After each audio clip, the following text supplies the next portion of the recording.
Nous allons commencer par le verset 1. La Bible déclare ceci. La vie de Sarah fut de 127 ans. Telles sont les années de la vie de Sarah. Verset 2. Sarah mourut à Kirjat Abba, qui est Hébron, dans le pays de Canaan. Et Abraham vint pour mener deuil sur Sarah et pour la pleurer. Alors, Abraham vint pour mener deuil sur Sarah et pour la pleurer. Qu'est-ce que nous avons comme révélation ici, mes frères et sœurs? Le mariage entre Sarah et Abraham a duré plusieurs années, environ 62 ans, mes frères et sœurs. Sarah était âgée de 10 ans, moins qu'Abraham. 10 ans moins qu'Abraham. Ça veut dire quoi? Quand elle meurt à l'âge de 127 ans, Abraham a quel âge? Abraham a 137 ans. 137 ans. Et rappelez-vous, pour vous qui êtes fidèles dans cette série de l'étude de Genèse, la vie d'Abraham, rappelez-vous qu'Abraham a été appelé par Dieu à le servir à l'âge de 75 ans. Et à l'âge de 75 ans, jusqu'à 137 ans, la mort de Sarah, Abraham est âgé de 137 ans, la mort de Sarah. Ça fait environ 62 ans de mariage en commun, mes frères et sœurs. 62 ans. Quelle révélation merveilleuse. Comment pendant toutes ces années, 62 ans, Abraham et Sarah ont tenu ferme. Et j'aimerais ouvrir une parenthèse par rapport à cette femme merveilleuse que Dieu a donnée à Abraham. 62 ans aux côtés d'Abraham. Imaginez-vous, Sarah ne comprenant pas certaines décisions de son mari Abraham. Pourquoi chaque fois ils doivent déménager, emballer leurs affaires, faire les paquets, se déplacer, aller dans un autre endroit, aller de lieu en lieu, être des nomades, selon que Dieu les conduisait. Imaginez-vous, mes frères et sœurs, pouviez-vous apprécier une telle femme, une femme qui suit aveuglement son mari. Imaginez-vous qu'elle pose la question à son mari, oh mon cher époux, où allons-nous aujourd'hui? Où allons-nous aujourd'hui, où allons-nous maintenant? Et le mari qui répond, oh mon épouse, ma chère épouse, je ne sais pas où nous allons aujourd'hui. Dieu nous a dit d'aller, allons seulement ma chérie, on ne sait pas où on va. Et cette femme emballe ses affaires, leurs affaires, la suit aveuglement, sans murmurer, sans regimber. Heureux tout homme chrétien qui a une telle femme, qui est prêt à le suivre aveuglement. Quand il y a la révélation de Dieu qu'il faut aller à gauche ou à droite ou au nord ou au sud, sans regimber. C'est pour cela que la Bible nous dit, en 1 Pierre chapitre 3, que les sœurs chrétiens doivent imiter Sarah, avoir la piété, la modestie de Sarah, qui obéissait à son mari, Abraham, et l'appelait Seigneur. Pendant plusieurs années, ils ont été ensemble. Mes frères, regardez, Abraham a commencé son ministère à 75 ans. À partir de 75 ans, jusqu'à la mort de sa femme, il a 137 ans. Ça fait 62 ans de vie commune. 62 ans supporter un homme. Aujourd'hui, il va à gauche, tu le suis. Demain, il va à droite, tu le suis. Quelle joie merveilleuse d'avoir une telle femme. Et pour ceux qui ont suivi les émissions passées, quand Abraham a laissé son neveu Lot choisir les meilleures terres, quand Lot leva le cou, leva les yeux pour voir les plaines arrosées, et Abraham lui a dit, mon fils, mon neveu Lot, choisis ce qui se semble bon, je vais me contenter du reste. Si tu vas à gauche, je vais à droite, si tu vas à droite, je vais à gauche. Et Lot a levé les yeux, a tendu le cou, a vu la plaine entièrement arrosée, ne sachant pas que plus tard, cela devait l'amener à la destruction. Et il a plutôt choisi le côté de Sodome et de Gomorrhe qui vont être détruits par la suite. Et vous l'avez suivi pour vous qui êtes fidèles sur Jésus-Christ TV. Mais au moment où Lot faisait ce choix, qu'Abraham manifestait la générosité, la passivité, sa femme aurait dû lui dire, comme une toute bonne femme chrétienne aujourd'hui, oh mon cher époux, pourquoi tu te laisses brimer par ton neveu? Pourquoi tu ne te soucies pas de la descendance, de notre descendance? Pourquoi tu agis comme ça? Pourquoi tu ne te soucies pas de notre avenir, de notre progéniture? Quel héritage nous allons donner à notre progéniture? Pourquoi tu as laissé ton neveu prendre les meilleures terres? Mais est-ce que Sarah dit cela? Sarah n'a rien dit. Rien dit, elle est restée calme. Malgré toutes les décisions qu'Abraham pouvait prendre. Imaginez-vous, Abraham qui prend la décision d'aller à la rescousse de son neveu cupide Lot, qui avait été kidnappé par les rois et leur armée puissante. Abraham a amené 300 de ses fidèles, plus fidèles serviteurs, et est allé livrer la guerre à ces rois pourtant puissants. Il a délivré son neveu Lot de ses mains et a récupéré tous les biens qu'ils avaient pillés. La femme n'a rien dit. La femme était restée supportant son mari. Heureux est tout chrétien qui a une telle femme qui supporte son mari inlassablement dans son ministère, qui ne rejambe pas, peu importe ce que Dieu lui dit de faire. Dieu te dit aujourd'hui, va à Tombouctou, tu vas à Tombouctou, va au Niger, tu vas au Niger, va au Cameroun, tu vas au Cameroun, va, je ne sais pas, en Alaska, tu vas en Alaska. N'oubliez pas que l'homme est le chef de la femme. C'est lui le chef de la famille. C'est lui qui donne l'orientation à la famille. Aujourd'hui, avec le mouvement diabolique du féminisme, la femme a tendance à porter le pantalon. C'est elle qui prend les décisions. Il y a même des femmes qui décident là où ils vont rester, quelle maison ils vont prendre, dans quelle ville ils vont prendre. Ce n'est pas vous, chères sœurs, de prendre ces décisions. L'homme est le chef de la femme. C'est l'homme qui prend les décisions. Si vous lisez très bien cette écriture, dans 1 Corinthiens chapitre 11, à partir du verset 3, au verset 3, 1 Corinthiens chapitre 11, il a dit que l'homme est le chef de la femme, Christ est le chef de l'homme, et Dieu est le chef de Christ. Même Dieu est le chef de Christ. Ça veut dire quoi? Même Jésus-Christ a un chef. Son chef, c'est Dieu. Dieu ne badine pas avec l'autorité. Dieu ne badine pas quand une femme usurpe l'autorité de son mari. La culture contemporaine, la civilisation contemporaine, avec l'influence du cinéma, de la télévision, d'Internet, amène les femmes, même les femmes chrétiennes, à perdre de vue l'importance de l'autorité qui est réservée à l'homme. Voilà ce que nous apprenons dans cette longue vie d'Abraham et de Sarah sur terre, dans ce long mariage, 62 ans de vie commune. Une femme qui supporte son mari sans rejamber, sans murmurer. Elle n'a pas dit vraiment, chérie, regarde, tu te soucies tellement de ton ministère, mais tu ne nous prépares aucun avenir, tu ne nous prépares aucune pension de retraite. Nous n'avons pas de terrain, de propriété, nous n'avons pas d'immeuble, nous n'avons pas de chevaux, de carrosses comme les autres. Qu'est-ce que nous avons? Et nous allons voir plus tard qu'Abraham comprenait que nu on est venu sur terre, nu on retourne dans le ventre de la terre. On n'emporte rien. Vanité de vanité, tout n'est que vanité. Malgré tous les biens qu'on a, malgré toutes les richesses qu'on a sur terre, quand on meurt, on n'emporte rien. Même quand on le laisse aux enfants, qui sait si ces enfants vont bien gérer? Il y a des enfants qui, dès le jour où le père est mort, le jour où le père est mort, pour ne pas exagérer, la semaine après la mort du père, il dilapide tous les biens que le père a mis 20 ans, 30 ans, 50 ans à bâtir. Mais une semaine, tout est dilapidé avec les prostituées, avec les prostituées dans les boîtes de nuit.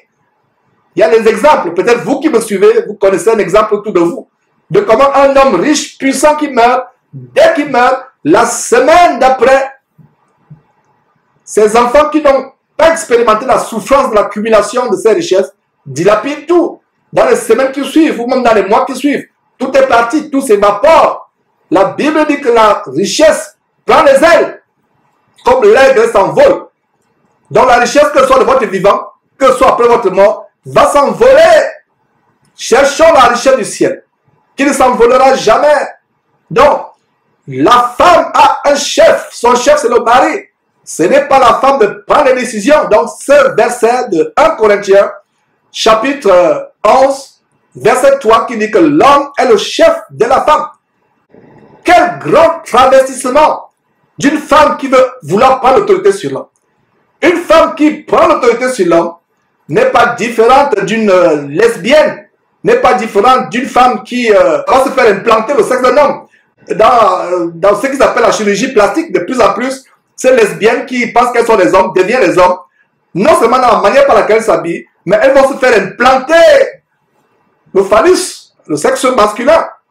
Et donc, toute femme qui prend l'autorité sur un homme est comme une femme, est exactement, aux yeux de Dieu, comme une femme qui se fait implanter un sexe masculin. Voilà, c'est la révélation aujourd'hui sur Jésus-Christ. Une femme qui essaie un tant soit peu de prendre l'autorité sur son mari, Dieu la voit comme une femme qui se fait implanter un sexe masculin. Donc, toi, ma soeur, ne sois plus choqué quand tu vois, par exemple, sur Internet, que telle femme se fait implanter par un chirurgien plastique un sexe masculin, un phallus. Ne sois pas choqué, parce que c'est la même chose que tu fais dans ton foyer. Tu n'as peut-être pas un sexe en plastique qu'on t'a fait implanter entre les jambes, mais la façon de désobéir à ton mari, la façon de lui manquer de respect, la façon de vouloir monter sur ta tête, de prendre des décisions alors que les décisions reviennent au mari, voilà comment, aux yeux de Dieu, tu es semblable à cette femme lesbienne qui est allée s'implanter un sexe masculin. Tu es femme et tu dois demeurer femme.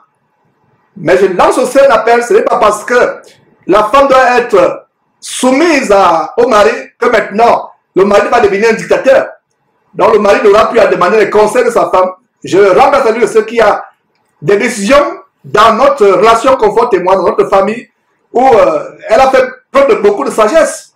Il y a des choses auxquelles je n'avais pas pensé. Après, je dis, ah tiens, vraiment, tu avais raison. Effectivement, ce n'est pas parce que la femme est soumise à l'homme qu'on doit écarter les conseils de la femme. Donc, ma soeur, détends-toi si tu commences à sentir la tête qui chauffe ou le cœur qui chauffe. Détends-toi. La femme a une grande importance dans la famille. Très grande importance. Je vais l'illustrer ainsi. L'homme est la toiture qui protège la maison, mais la femme est la charpente qui supporte cette toiture. Mes frères et sœurs, vous ne pouvez pas poser la toiture d'une maison sur les murs. Non. Il faut la charpente. Donc le rôle de la femme est tellement précieux. Donc ne vous sentez pas moindre sœur, ne vous sentez pas minimisé. Donc détendez-vous. Je sens quelques-unes qui ont des bouffées de chaleur. Détendez-vous, mes sœurs. Alors, s'il vous plaît, comprenez que l'homme est le chef, mais c'est vous qui êtes le support de cette autorité. Regardez la tête et le cou. Une autre illustration. L'homme est la tête, la femme est le cou. Le cou détermine de quel côté la tête veut se tourner. Le cou, je reprends, le cou détermine de quel côté la tête veut se tourner. Si vous tournez vers le cou, regardez, avant de regarder qu'est-ce qui commence, le cou. En tournant la tête, vous commencez par le cou. Donc, le cou qui est la femme, figurativement parlant, détermine là où la tête va se diriger. J'imagine Sarah donnant de bons conseils à Abraham. D'ailleurs, l'un des conseils inspirés par Dieu, à savoir, chasse Ismaël qui représentait la chair. La chair ne doit pas hériter avec l'esprit. Isaac était l'enfant né selon la promesse, né selon l'Esprit Saint. Et Ismaël était l'enfant selon la chair. La chair fait toujours la guerre à l'esprit. C'est pour cela que Ismaël s'est moqué d'Isaac. C'est pour cela qu'il a été chassé. Ce qui est charnel et glorieux, vous voyez, les choses de la terre, la chair, c'est glorieux, c'est puissant. Et dans ce monde, les choses de l'esprit sont méprisables, ridicules, minables aux yeux du monde, méprisables. C'est pour cela que Ismaël, représentant la chair, se moque d'Isaac, l'enfant de la promesse représentant l'esprit. Allez voir Galates chapitre 5 pour voir le combat terrible entre la chair et l'esprit. Et c'est la femme, Sarah, qui inspire à son mari. Elle a sans doute reçu cette inspiration de Dieu. Chasse cette femme. Et Abraham était tellement affligé. Dieu confirme, Dieu dit, ah Abraham, ta femme a reçu la révélation. La chair n'hérite pas du royaume de Dieu. Chasse la chair. Chasse Ismaël. C'est ce que nous faisons aujourd'hui. Chassons les œuvres de la chair dans nos corps. Dans notre être, notre corps, notre âme. Donc voilà comment la femme a une importance. La femme n'est pas moindre. Et nous voyons comment Sarah a soutenu son mari. Chérie, aujourd'hui, allons à droite. Dieu a dit qu'on est à droite. Elle va à droite sans rejeter. Elle va à droite. Il s'installe un instant. Une autre révélation venant de Dieu. Abraham dit, chérie, j'ai encore reçu une révélation aujourd'hui. Chère épouse, allons là-bas au nord. Elle l'embarque les choses. Il déménage. Elle le suit. Femme, sois fille de Sarah. Chrétienne, sois fille de Sarah. Voilà une grande leçon aujourd'hui. Une grande leçon. La femme qui craint Dieu est celle qui sera honorée. La Bible dit dans le livre de Proverbes qu'une femme insensée renverse sa maison de ses propres mains. De ses propres mains. Dites-moi, quelle femme vous avez? Je vous dirai comment votre maison sera. Si vous avez une femme qui craint Dieu, qui est soumise à son mari, oh là là, quelle maison merveilleuse, quel foyer merveilleux ce couple aura. Mais si vous avez une femme insensée, désobéissante, rebelle, quand le mari dit A, elle a trouvé les lettres qui sont après Z. Désobéissante, rebelle à son mari. La Bible dit qu'elle est une carie pour les dents, ou pour les os, elle est la carie, pour les os de son mari. Et une telle femme sera déshonorée, non seulement par ses enfants, par son mari, même par son entourage. Chère sœur, veux-tu être élevée par ton mari? Sois soumise. La soumission ne veut dire pas maintenant qu'on torture la femme, qu'on la traite comme une esclave. Par exemple, vous rentrez à 3 h du matin, 4 h du matin, vous trouvez votre femme en train de ronfler. Elle vous a peut-être attendu, elle savait que vous rentrez dans le voyage, elle vous a attendu, elle s'est assoupie, fatiguée de vous attendre, vous rentrez à 4 h du matin, vous la bousculez, vous dites, hey chérie, va à la cuisine, il n'y a vraiment pas de chérie, hey, va à la cuisine, va me servir à manger, je viens de rentrer, appelle-moi l'eau de mon bain, etc. Lève-toi. Mon frère, si tu crains Dieu, tu ne feras pas cela.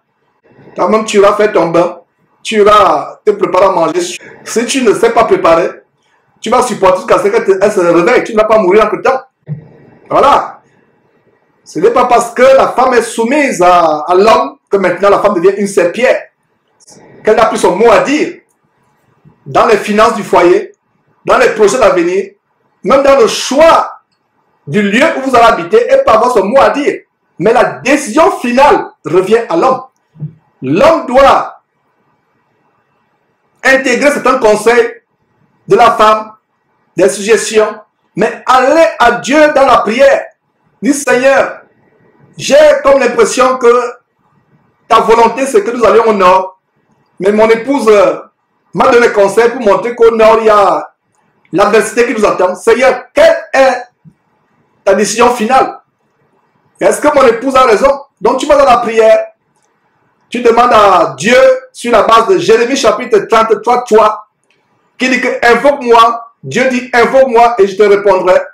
Je te montrerai les grandes choses, les choses que tu ne connais pas. Tu vas dans la prière, tu dis Seigneur Dieu, ma femme et moi, nous nous accordons pas sur tel projet. Elle m'a donné des conseils qui montrent que le projet d'aller au nord n'est pas bon. Allons plutôt au sud. Qu'est-ce que tu en penses? Dieu va t'ouvrir les yeux. Et si c'est la volonté que vous allez au sud et non au nord, Dieu va te montrer que vous devez aller au sud.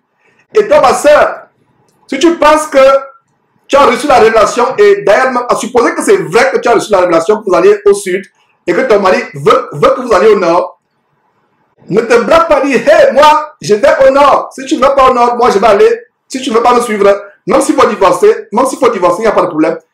Ma soeur, tu mets l'essence dans ta famille. Ta famille va se brûler, ton foyer va se brûler. Va plutôt la prière, tu dis, oh Seigneur Dieu, le chef que tu as mis auprès de moi, j'ai la révélation que tu m'as donnée que nous devons aller au nord, mais il veut que nous allions au sud. Seigneur Dieu, tout son cœur pour qu'il comprenne que nous devons plutôt aller au sud.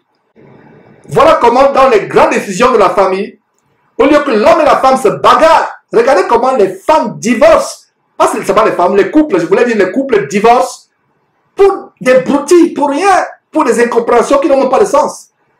Et vous qui êtes divorcé aujourd'hui, vous comprenez très bien de quoi je parle. Vous vous demandez, mais pourquoi ne même divorcer? Et bien des fois, vous voulez retourner vers votre époux, il est tard. Et si la personne qui était votre épouse ne connaît pas la parole de Dieu, il ou elle s'est remariée avec une nouvelle personne, il n'y a plus rien à faire. Mais voilà comment, à cause de votre manque de sagesse, vous avez divorcé pour rien. Vous avez dû mettre ça dans la prière.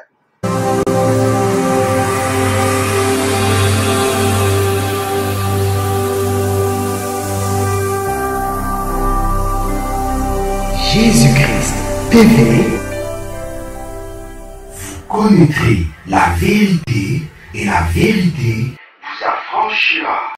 Voilà mes frères, quelle grande révélation dans ce livre de Genèse chapitre 23, comme dans tous les chapitres de Genèse, verset 2, qui nous a fait ouvrir une grande parenthèse, comment Sarah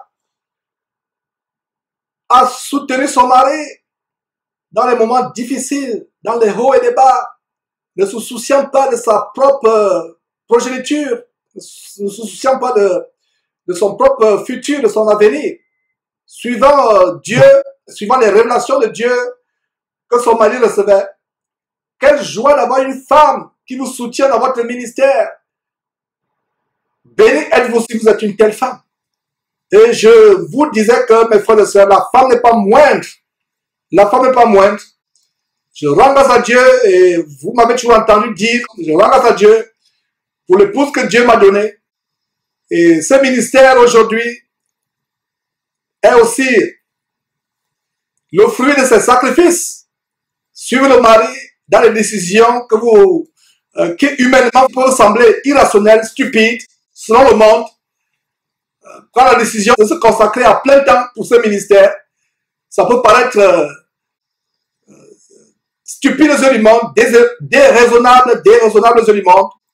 Sacrifier l'avenir des enfants, entre guillemets, sacrifier votre propre avenir, ne pas se soucier d'avoir des châteaux pour la retraite, des maisons pour la retraite, mais se soucier d'avoir des maisons au ciel, d'amener autant d'âmes possibles au ciel, et avoir une épouse qui vous soutient, qui vous encourage. Je rends grâce à Dieu pour une telle épouse. Et dans mon cas, c'est un témoignage que je donnerai toujours, d'avoir eu cette femme qui me soutient. Donc, vous qui pensez que la femme n'a pas d'importance dans le ministère, vous ne comprenez pas. Vous ne comprenez pas. Aujourd'hui, les femmes veulent prendre la première place, être devant les projecteurs. Là où la femme soutient efficacement son mari dans le ministère, c'est dans l'ombre. Ce n'est pas forcément devant les projecteurs, devant les plateaux, devant les podiums. Non, c'est dans le secret. Mes frères et sœurs, et je rends grâce à Dieu pour cela. Béni soit tout homme qui a une telle femme. Et toi, mon frère qui n'est pas encore marié, puisse Dieu te donner une telle femme qui va te soutenir dans le ministère dans lequel tu voudrais t'engager. C'est une bénédiction d'avoir une telle femme. La Bible dit que celui qui trouve une femme trouve le bonheur. C'est une grâce qu'il obtient de l'Éternel. Vous ne trouvez pas le bonheur avec une femme insensée. Avec une femme qui, au lieu de vous aider à aller évangéliser, voudrait plutôt que vous alliez dans un centre commercial acheter tous les bling de Versace, de Louis Vuitton, de Michael Kors et autres. Toutes ces vanités, mes frères et sœurs. Les gens vont demander, Georges, comment tu sais toujours ces choses? Je dis, mes frères, mon épouse et moi, nous sommes des grands mondains. Nous voulions avoir tout ce qui est au top, les fringues de dernier cri, tout ce qui est à la mode.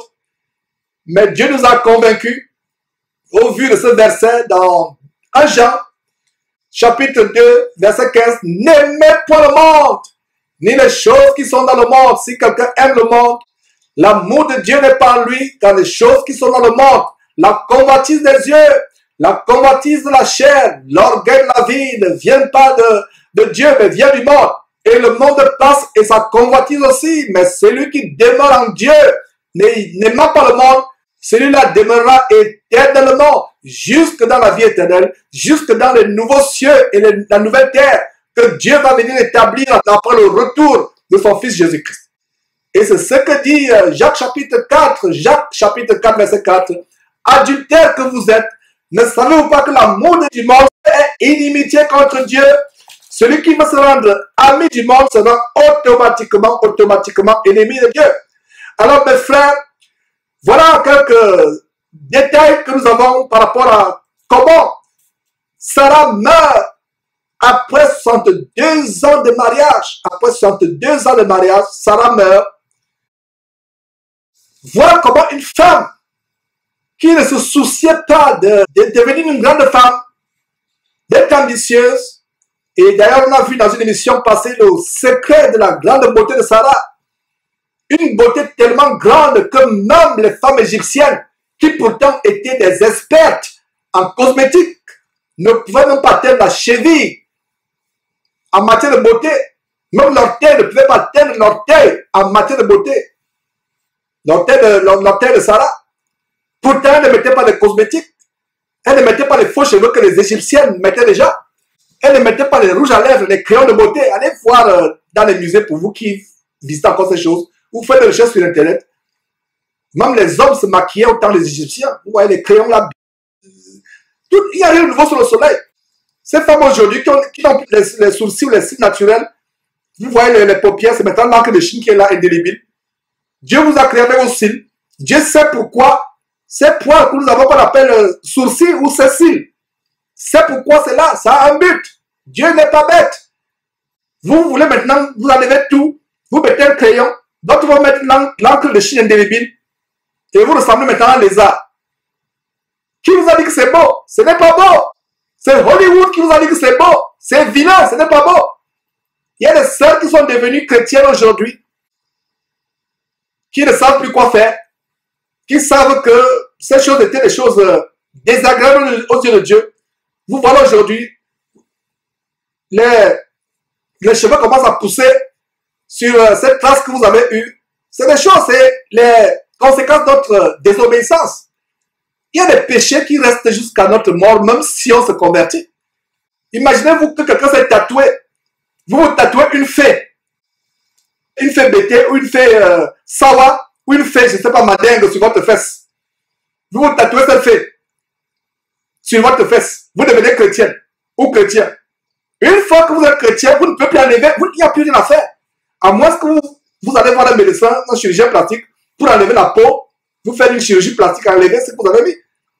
Sinon, comment allez-vous supporter qu'un chrétien a une fée mandingue ou une fée bêtée ou une fée femme sur la fesse, une sirène bêtée ou femme sur la fesse?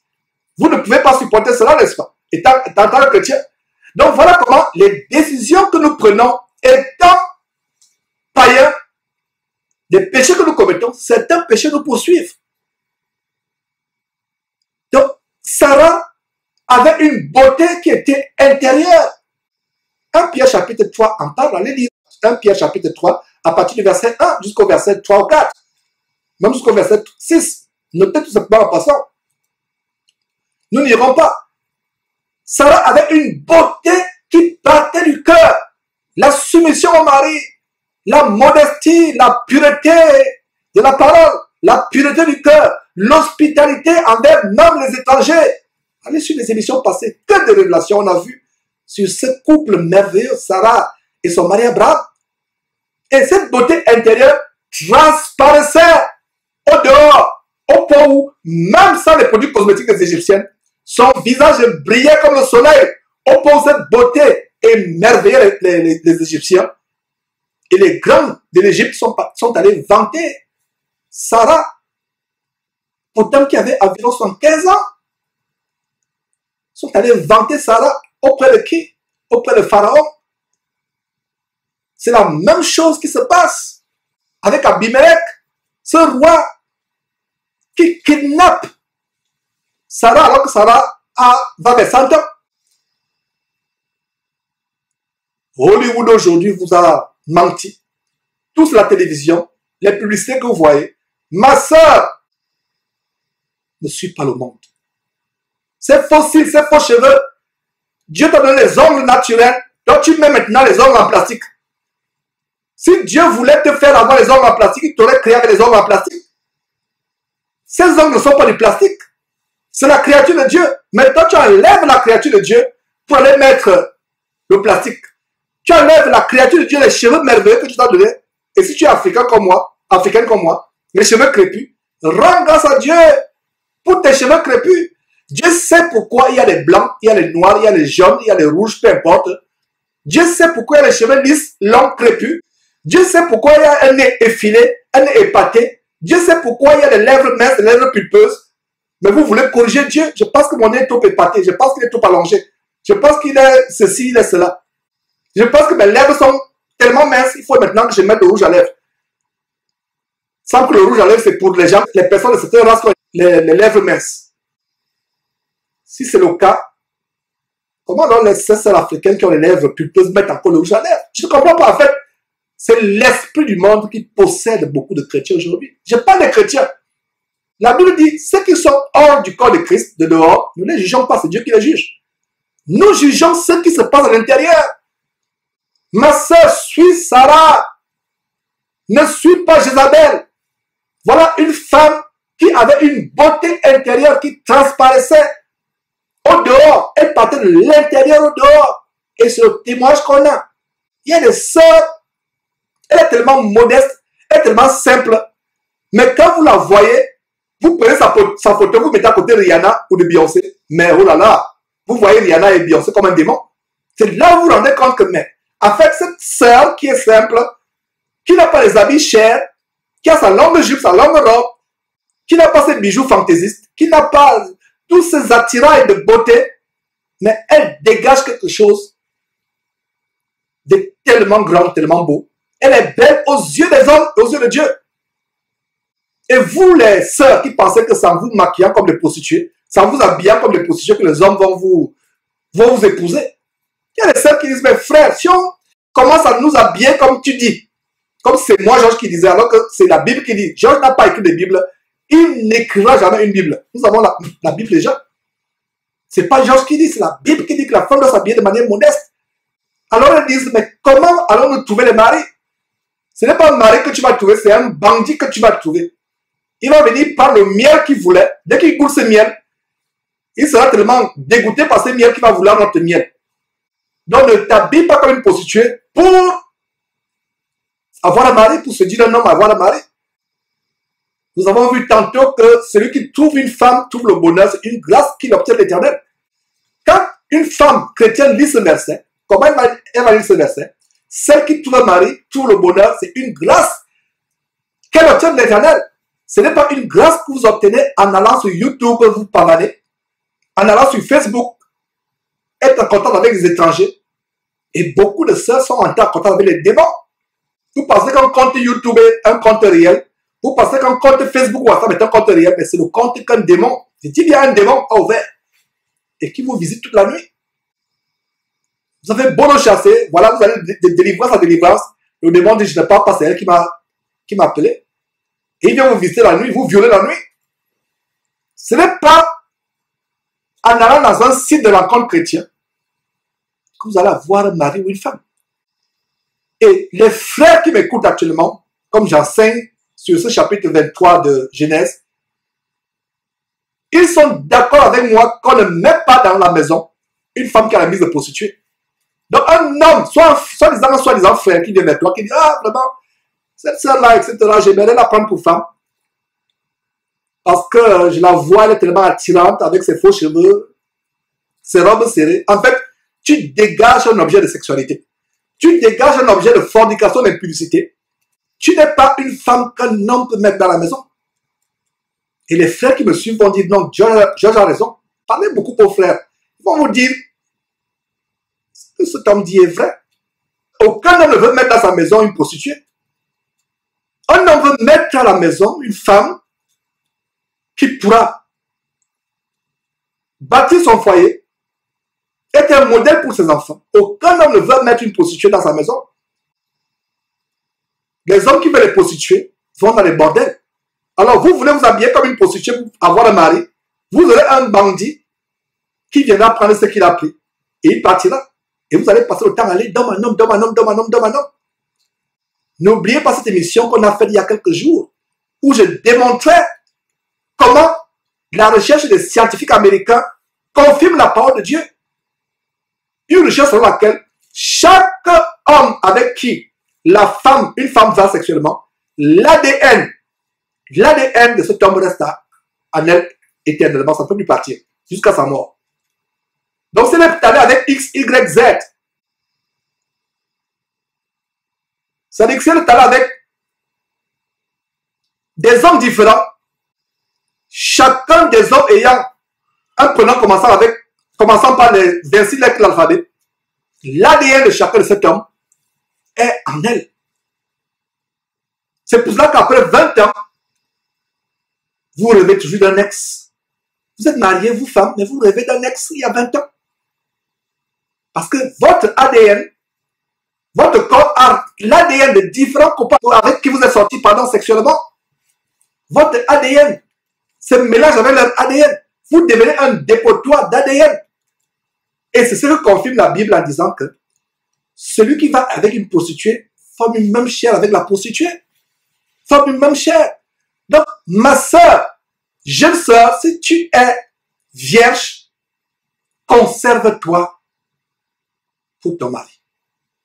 Et si tu meurs sans avoir de mari, entre dans le royaume de Dieu avec ta virginité. Les anges de Dieu t'accueilleront avec joie au ciel. Ne détruis pas ton trésor, jeune sœur. N'ouvre pas tes jambes au premier venu. Ouvre tes jambes à celui que Dieu verra comme ton mari. Après que tu l'aies éprouvé par les jeûnes, par les prières, avec les signes que tu demandes à Dieu, Dieu confirmant ce signe, accepte de devenir la femme de cet homme. Après tous ces signes, c'est ainsi qu'après le mariage, tu peux lui ouvrir ton intimité. Garde ta virginité, jeune femme. Imite Sarah. Nous avons fait des erreurs graves par le passé. Moi qui vous parle. Ne vous sentez pas tellement affligé pensant que Georges est le plus grand seul qui donne les leçons. Non! Dieu m'a fait grâce de sortir de l'ordure, la fausse sceptique, d'impudicité dans laquelle je me vautrais et de devenir ce que je deviens aujourd'hui. J'étais un fornicateur pas possible. Impudique, grand impudique. Dieu m'a fait grâce d'être délivré de ces choses. De tous ces démons d'impudicité. Je n'aimerais pas que tu fasses les mêmes erreurs, jeune frère. Donc, ma soeur aujourd'hui, ton frère Georges te dit, garde ta virginité pour ton mari. Et si ça, tu n'as pas eu cette opportunité de garder ta virginité, ne sois pas affligé, sois consolé par ce verset qui dit que là où le péché a abondé, la grâce de Dieu a surabondé. Mais fais comme ce que Jésus a dit à la femme saisie en flagrant délit d'adultère quand elle était sur le plan de lapider avec les pierres. Va et ne pêche plus, lui dit Jésus. Le Seigneur Jésus-Christ lui dit, va et ne pêche plus. Ne retourne pas ce que tu as vomi. Deviens comme une fille de Sarah.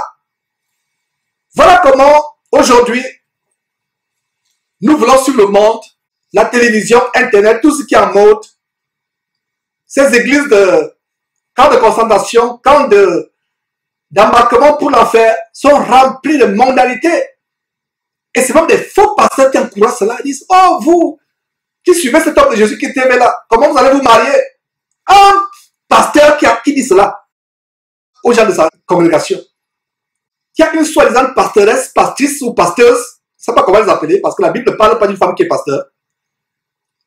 La femme d'un pasteur qui enseigne aussi la parole de Dieu dans une dénomination, je vais dire une salle d'attente qui met en enfer, conseille les jeunes filles à se maquiller, à porter des pantalons serrés en leur disant, comment allez-vous trouver les maris? Tu trouves un mari à cause de tes lèvres qui aujourd'hui ont la couleur rouge, demain la couleur bleue, demain la couleur verte. Ton mari va trouver une autre femme qui est plus experte dans les couleurs sur les lèvres que toi. Si c'est pour les lèvres que tu penses que ton mari t'a eu. Si c'est pour le derrière que tu empaquettes avec le pantalon ou que ce derrière est exposé, ton mari trouvera un derrière plus proéminent que le tien un jour. Ce n'est pas à cause de ton derrière, à cause de tes yeux peinturés avec, n'est-ce pas, toutes sortes d'abominations que ton mari va te suivre. Il y en a tellement sur terre. Mais si tu as la vertu, la chasteté, la pudeur, c'est rare. Et les hommes aiment les perles rares. Qui n'aime pas les perles? Regardez ces mines où vous voyez des villageois dans certains pays en Afrique où ils passent des mois pour creuser pour trouver quelques filons d'or. Pourquoi? Parce que l'or est rare. Aujourd'hui, la femme qui craint Dieu, la femme qui est pieuse, qui est décente, qui a la crainte de Dieu, qui est pudique, qui est chaste, cette femme est rare aujourd'hui. Aujourd'hui, on trouve des femmes, ce n'est même pas vous qui lui faites la cour, c'est elle qui vous fait la cour, c'est elle qui vous fait la cour. C'est elle-même qui est prête à vous déshabiller. Tellement impudente. C'est la génération dans laquelle nous sommes aujourd'hui. Ma soeur, le message de Dieu aujourd'hui, c'est que deviens cette perle rare pour Dieu. Que tu trouves un mari, que tu ne trouves pas un mari, tu rends grâce à Dieu.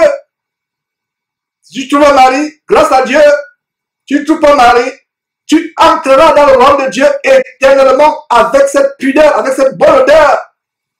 Si vous pouvez sentir spirituellement l'odeur d'une femme qui veut vivre sur le monde, je vous assure que prenez une fausse sceptique remplie de cadavres en putréfaction, l'odeur de cette femme-là va dépasser cette odeur.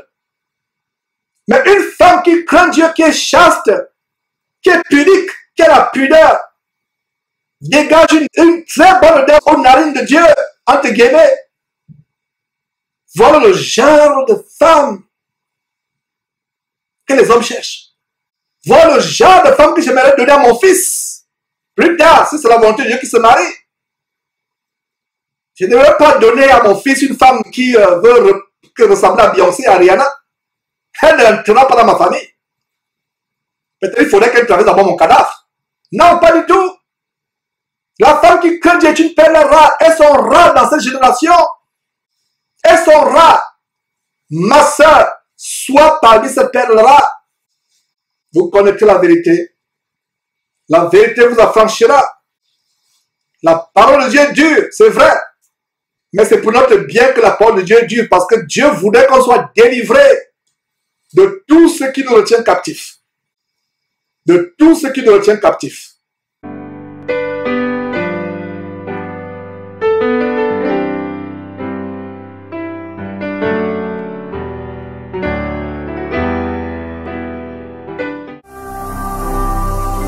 Ne manquez pas de vous abonner à notre chaîne YouTube Jésus-Christ TV, en cliquant sur le bouton s'abonner, juste au bas de la fenêtre de cette vidéo. Ainsi, vous recevrez automatiquement nos nouvelles vidéos, et vous ne raterez aucune. Vous connaîtrez la vérité, et la vérité vous affranchira. Jean 8, 32.